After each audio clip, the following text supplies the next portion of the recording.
देवयुवा सज्जनों, garden reach ship builders and engineers और the week द्वारा आयोजित सागर संकल्प मैरीटाइम कॉन्क्लेव फ्रूटफुल हो, इसके लिए मैं सबसे पहले अपनी हार्दिक शुभकामनाएं देता हूं।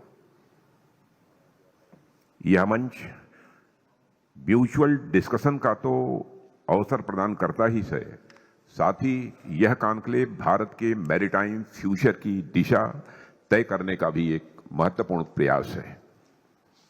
मैं जीआरसी और द वीक को इस महत्वपूर्ण आयोजन के लिए अपनी तरफ से बधाई देता हूं। साथियों, यह आयोजन बंगाल की धरती पर कलकत्ता में हो रहा है। मैं मानता हूं इस धरती की एक अलग ऊर्जा है। बंगाल की भूमि ने भारत को एक तरफ साहित्य और कला दिया, तो दूसरी तरफ स्वतंत्रता संग्राम के दौरान नेशनल प्राइड को भी दिशा दी है। एक समय था इतिहास में इस स्थान का अपना एक स्पेशल मैरीटाइम इंपॉर्टेंस था।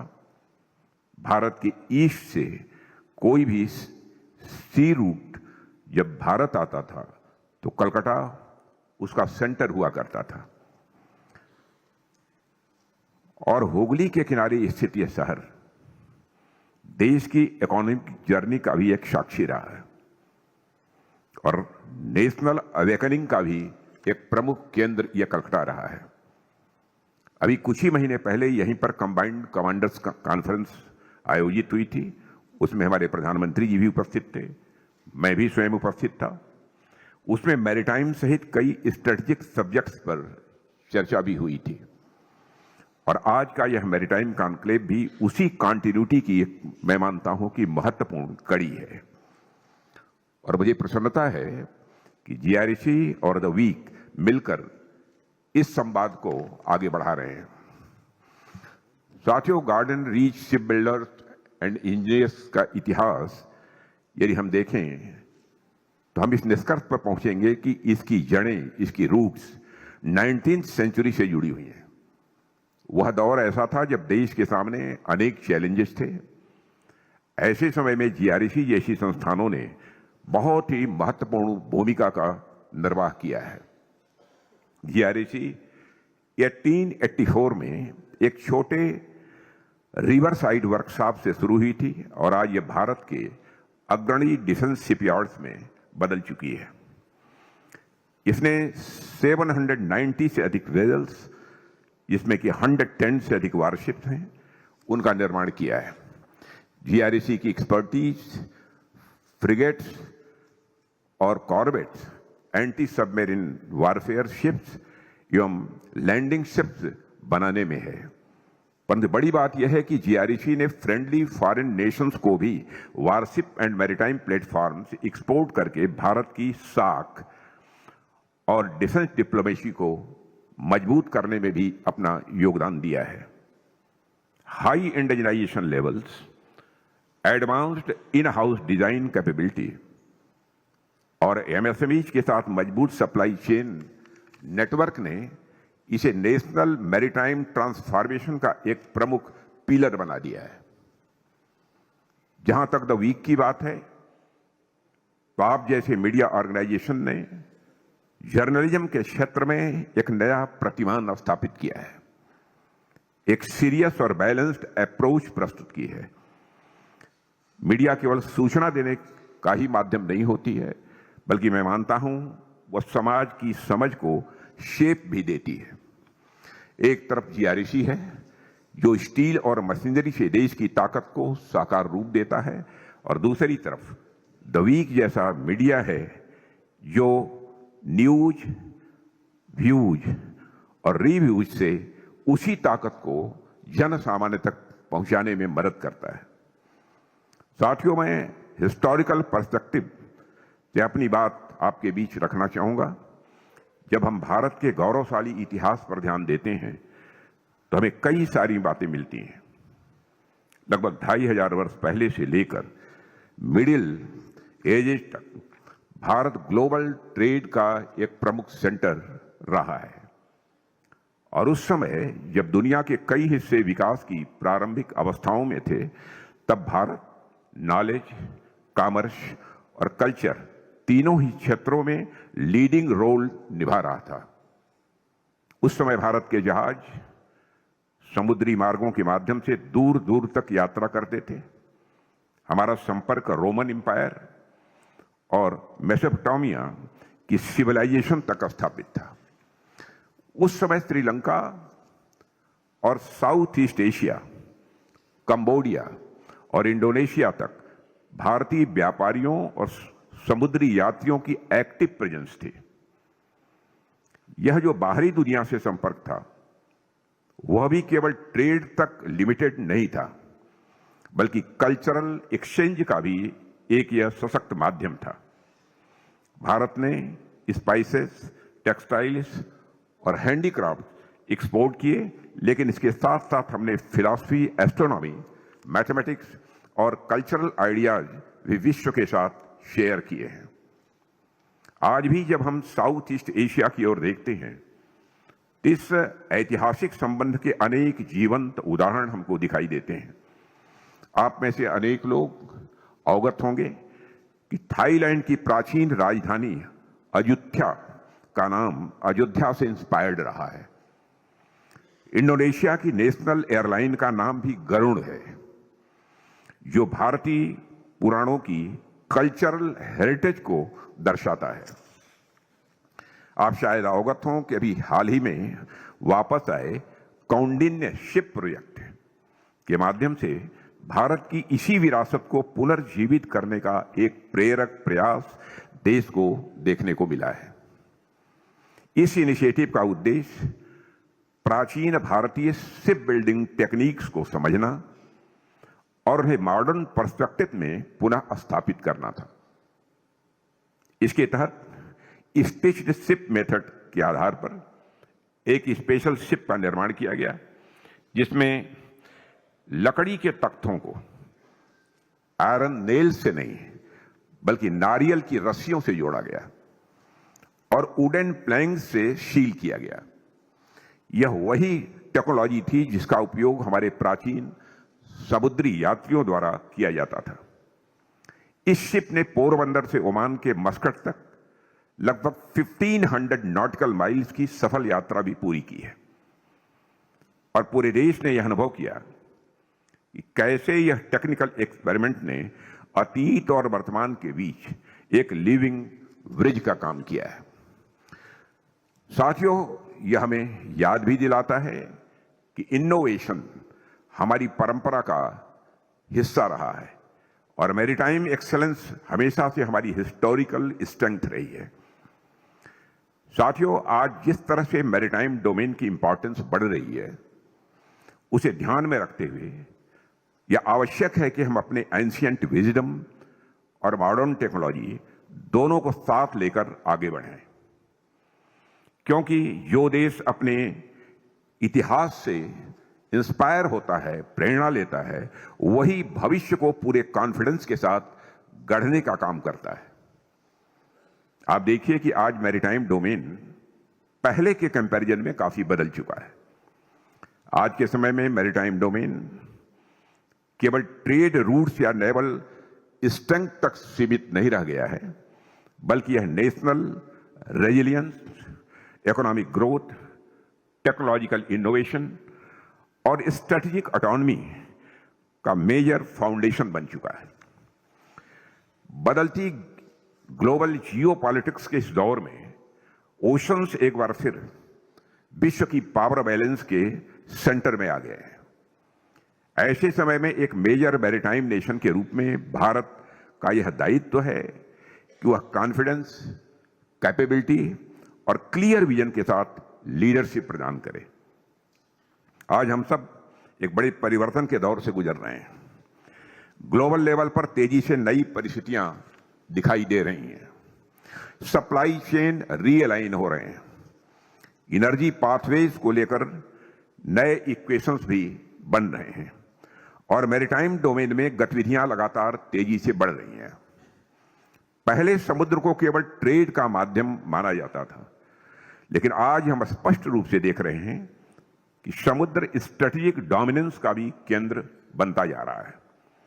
दुनिया बदल रही है और पुराने नोशंस टूट रहे हैं, और यह बात हम पिछले कई वर्षों से लगातार देख रहे हैं। जो अलग अलग फ्लैश पॉइंट्स और कॉन्फ्लिक्ट्स दुनिया में दिखाई दे रहे हैं, वे ऊपर ऊपर से भले ही आपस में जुड़े हुए नजर आते हों, हर ज्योग्राफिकल और रीजनल स्थिति की अपनी अलग अलग बैकग्राउंड और अपनी अलग अलग कहानी है। फिर भी अगर गौर से देखें तो एक कॉमन बात हमको दिखाई देती है। आज ग्लोबल लेवल पर हमेशा कुछ नया हो रहा है, एक परिवर्तन चल रहा है। पुराने विचार, पुराने ग्लोबल ऑर्डर, पुरानी बिलीफ्स तेजी से बदल रही हैं, और यही वह अनसर्टेनिटीज हैं जिन्हें हमें समझना होगा। और अभी चल रही मिडिल ईस्ट की स्थिति इसका मैं मानता हूं कि एक ज्वलंत उदाहरण है। आज जो वहां हो रहा है वह बहुत ही असामान्य है। आगे चलकर मिडिल ईस्ट में या हमारे पड़ोस में परिस्थितियां किस दिशा में जाएंगी, इस पर अभी कोई कॉन्क्रीट प्रेडिक्शन करना कठिन है। यदि हम स्ट्रेट ऑफ हार्मुज या पूरे पर्शियन गल्फ क्षेत्र को देखें तो यह विश्व की एनर्जी सिक्योरिटी का एक अत्यंत महत्वपूर्ण क्षेत्र है। जब इस क्षेत्र में डिस्टर्बेंस या डिसरप्शन होता है तो उसका सीधा असर ऑयल और गैस की सप्लाई पर पड़ता है। यही नहीं, आज हम सप्लाई चेन डिसरप्शन केवल ऊर्जा क्षेत्र में ही नहीं बल्कि अन्य क्षेत्रों में भी देख रहे हैं। इन अनसर्टेनिटीज का सीधा प्रभाव इकोनॉमी और ग्लोबल ट्रेड पर पड़ता है। साथियों, वर्तमान में सिचुएशन काफी कॉम्प्लिकेटेड हो गई है। एवं ऐसा प्रतीत होता है कि आगे जाकर ये और डायनेमिक ही होती जाएगी।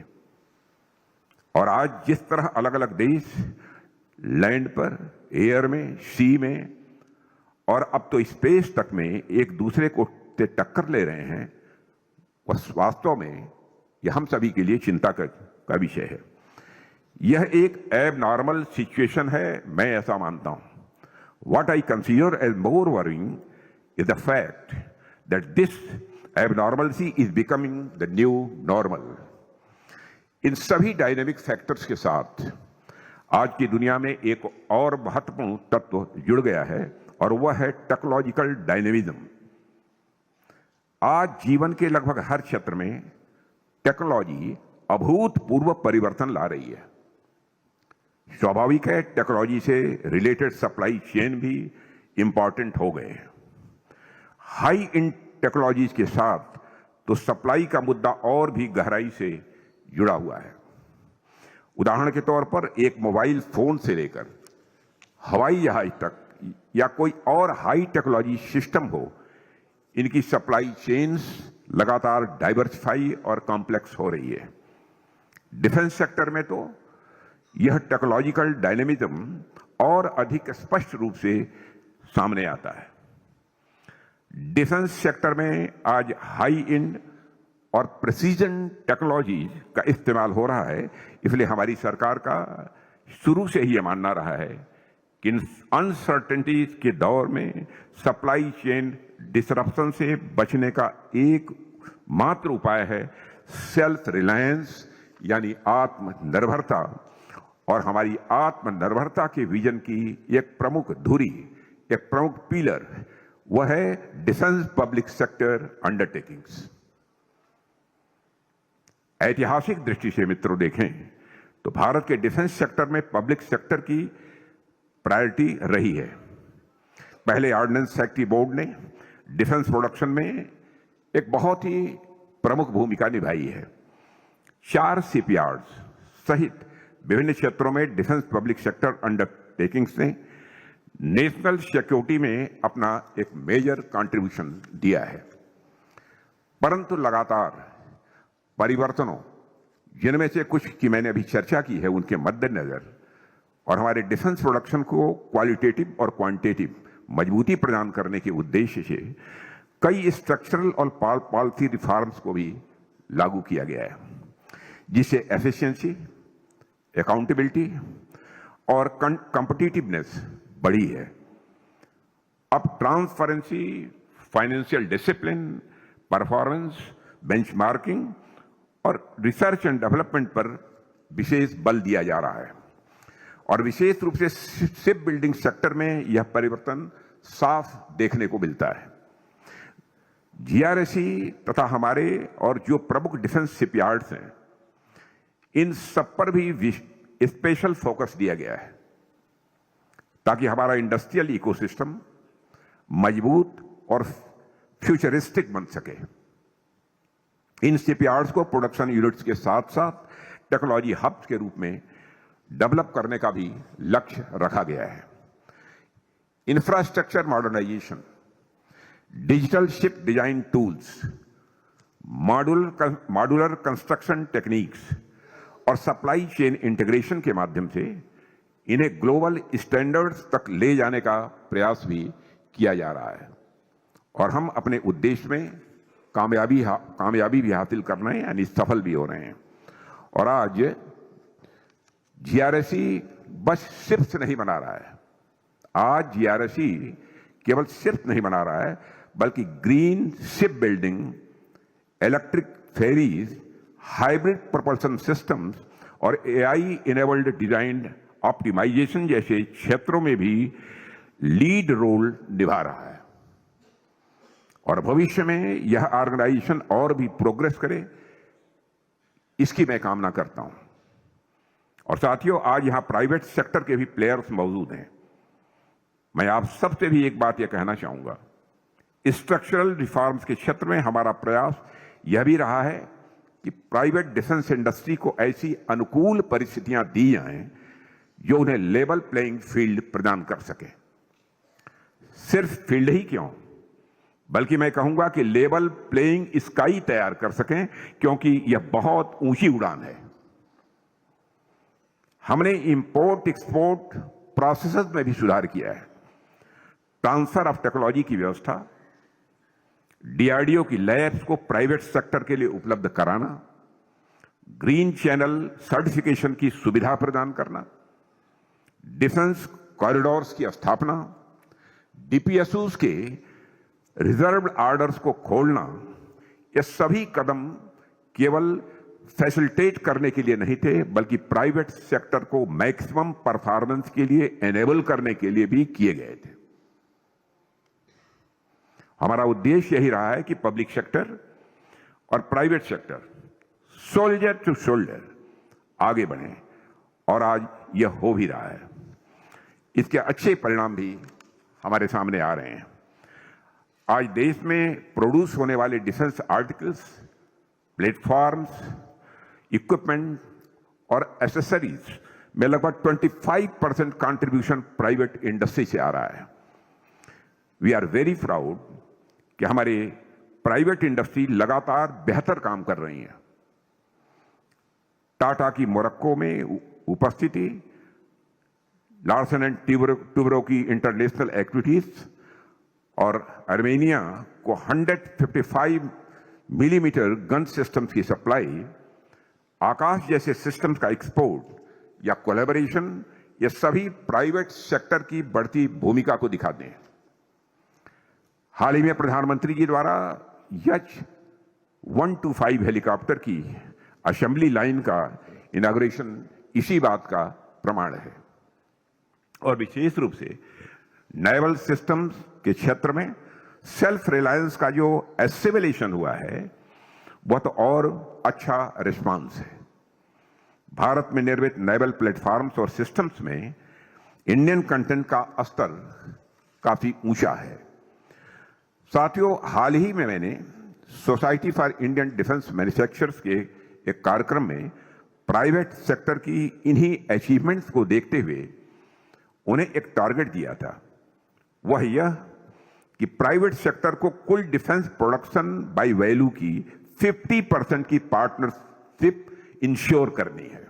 यह टारगेट दिया था और मुझे बताते हुए भी प्रसन्नता हो रही है कि डिफेंस सेक्टर में भारत पूरी गति के साथ सेल्फ रिलायंस की ओर अपने कदम बढ़ा चुका है।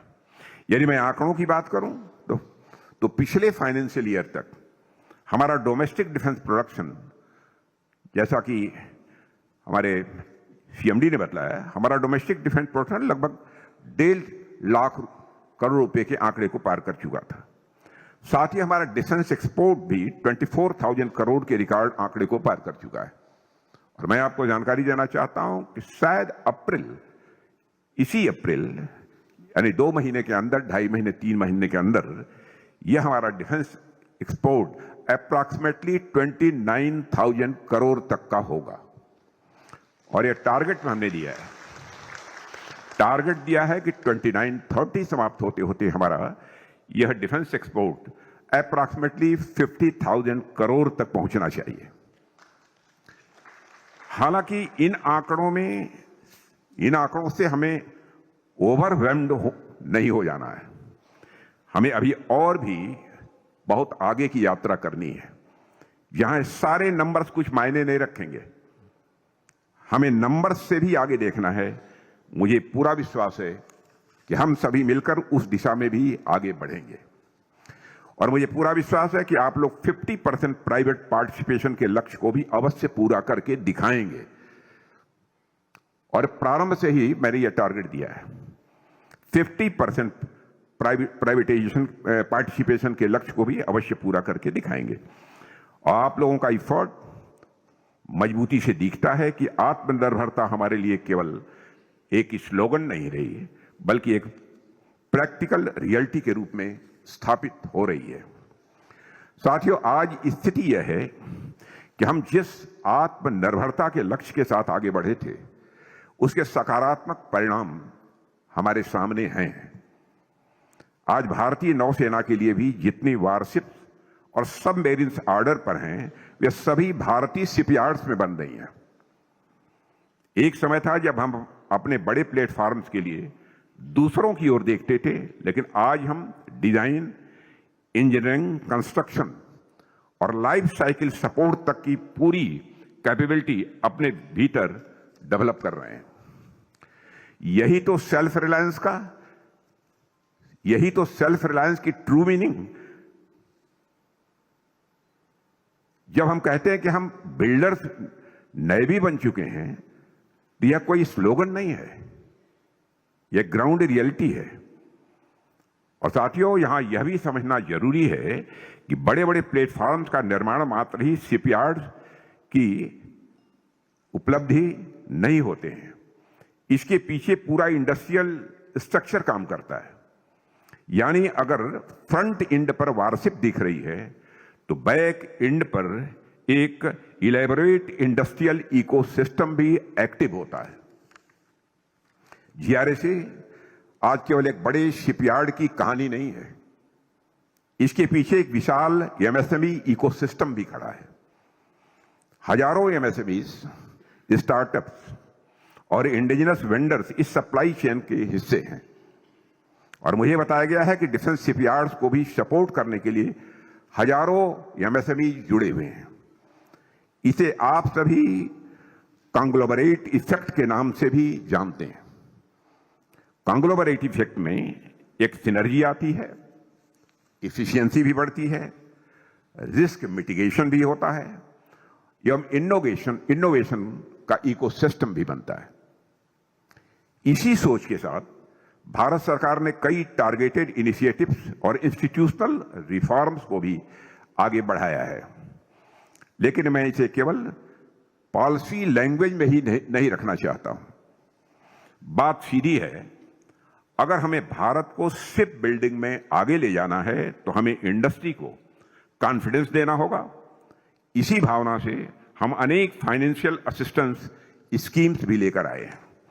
लॉन्ग टर्म फंडिंग के लिए हमने डेडिकेटेड मैकेनिज्म बनाया, एफडीआई नॉर्म्स को लिबरलाइज भी किया है, हमने पीपीपी मॉडल को इनकरेज किया है, डिफेंस शिप बिल्डिंग को स्ट्रेटेजिक पार्टनरशिप फ्रेमवर्क में खोला गया है, मैरीटाइम इंडिया विजन 2030 एवं मैरीटाइम अमृतकाल विजन 2047 के तहत world class ship building clusters develop करने के लिए करीब 3 लाख करोड़ रुपए का इन्वेस्टमेंट प्लान भी किया गया है।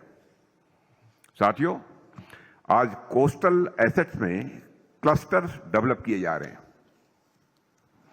हमारा लक्ष्य साफ है कि 2030 तक हमें टॉप 10 शिप बिल्डिंग नेशंस में स्थान बनाना है और 2047 तक तो हमें टॉप 5 में पहुंचना है। और यह ड्रीम बड़ा तो है ही, लेकिन मैं मानता हूं इम्पॉसिबल नहीं है। और यह केवल सरकार का लक्ष्य नहीं है, यह हम सबकी जिम्मेदारी होनी चाहिए। और यह इंडस्ट्री, वर्कफोर्स और पॉलिसी सिस्टम तीनों की शेयर्ड रिस्पांसिबिलिटी में बनती है, ऐसा मैं समझता हूं। साथियों, इस सागर संकल्प कॉन्क्लेव में मैं यह कहना चाहूंगा कि सागर यानी समुद्र, आप सभी जानते हैं, आज अपॉर्चुनिटी भी है और चैलेंज भी है।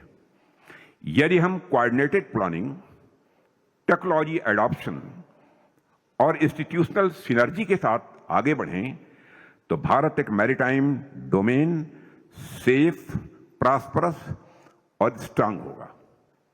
और यह समय है जब हमें अपने मैरीटाइम विजन को क्लियर, कॉन्फिडेंट और कलेक्टिव रूप में आगे बढ़ाना है। साथियों, इंडियन नेवी की रेडीनेस, ऑपरेशन सिंदूर जैसे अभियानों की सफलता और आत्मनिर्भरता की दिशा में बढ़ते कदम, ये सभी इस बात को के इंडिकेटर्स हैं कि भारत का रक्षा क्षेत्र सही दिशा में आगे बढ़ रहा है। यही हमारा संकल्प है, यही हमारी दिशा है, यही हमारा विश्वास है। आज आवश्यकता है तो बस कॉन्टिन्यूटी की, आवश्यकता है तो कोऑर्डिनेशन की, आवश्यकता है तो कलेक्टिव विजडम की। यदि हम सब मिलकर मैरीटाइम विजन को आगे बढ़ाएं तो आने वाले वर्षों में भारत न केवल अपने इंटरेस्ट को सेफगार्ड करेगा, बल्कि ग्लोबल मैरीटाइम स्टेबिलिटी में भी एक मेजर कंट्रीब्यूशन यह भारत देगा, ऐसा मेरा विश्वास है। इसी विश्वास और इसी संकल्प के साथ मैं इस कॉन्क्लेव की सक्सेस की मैं कामना करता हूं। साथ ही Garden Reach shipbuilders and engineers और द वीक को भविष्य के लिए ढेर सारी शुभकामनाएं देते हुए अपनी बात यहीं समाप्त करता हूं।